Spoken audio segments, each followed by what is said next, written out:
So in 2016, we witnessed an asymmetric war between chaotic, disunited journalism and organized disinformation. This is both unprecedented, dangerous, and also a wake-up call for journalism. In a kinder, gentler time, when the New York Times, a paper of record, or somebody like Walter Cronkite told you something was true, you took it at face value, it was settled. Those days, unfortunately, are long gone. So fake news is not just everywhere, it's a political weapon, effective, I might say, and perpetrated across international borders. And if it's successful in one market, it'll be used everywhere. So democracies around the world, beware.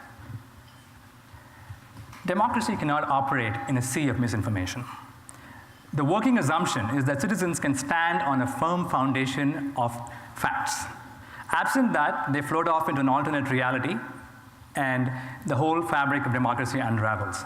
Now, some might say that facts are elusive and squishy and subjective, and we can't pin them down, so let's do nothing. I think there's a moral hazard in doing nothing. We have to try.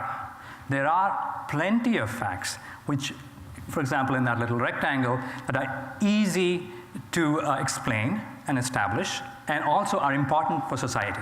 So I would like for us to direct our energy to at least establishing that firmly in the public sphere. So here's an example of an easy to establish fact. In the first presidential debate, Trump denied that he had ever said that the Chinese invented global warming, it was a hoax.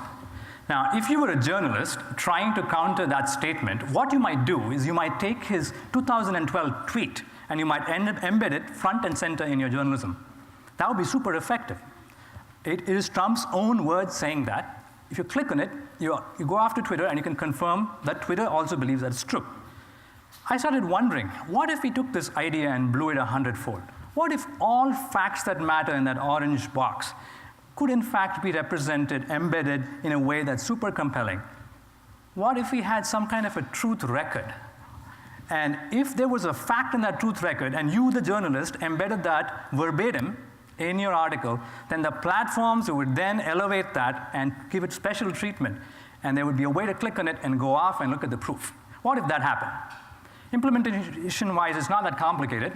You would need some kind of a distributed database that nobody owns and nobody can hack into. Maybe something like blockchain would allow you to build it, which contains signed digital records. That's all I'm going to talk about the implementation.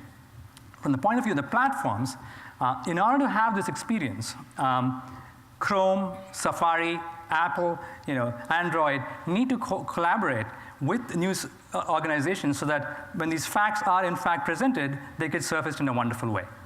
Further, platforms have other opportunities. So you cannot prevent somebody from sharing fake news, but you can show a fact box below it where you pull in relevant facts from the fact database and again highlight the fact that this is special and here's a proof for it. Similarly for search, if somebody searched for, did Obama found ISIS, you can also show a fact box that explains exactly who it was that founded ISIS.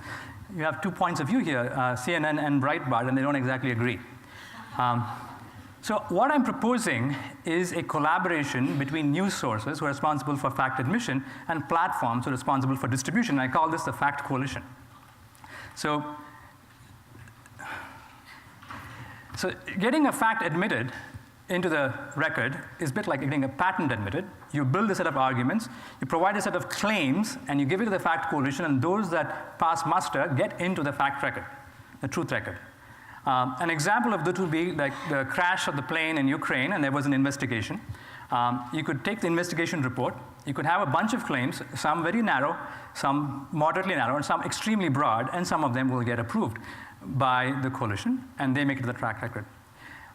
There's an organic process already for getting facts checked. I mean, journalists do it all the time. But what we're doing is taking some of their work and putting it through a formal process where, say, 5 out of the 100 members of this news coalition would be picked at random, would adjudicate and allow the facts to come in. Obviously, somebody has to pay for this. So I think it'd be nice to sustain journalism at the same time. So news sources may pay for some of it, but there are also citizen campaigns and maybe even lobbies and super PACs may be willing to pump money in. The ultimate goal of journalism is to not just state the truth, but also to establish it firmly in the public sphere. and the old paradigm is in tatters. It's time we build something new that will actually stand the test of time. Thank you.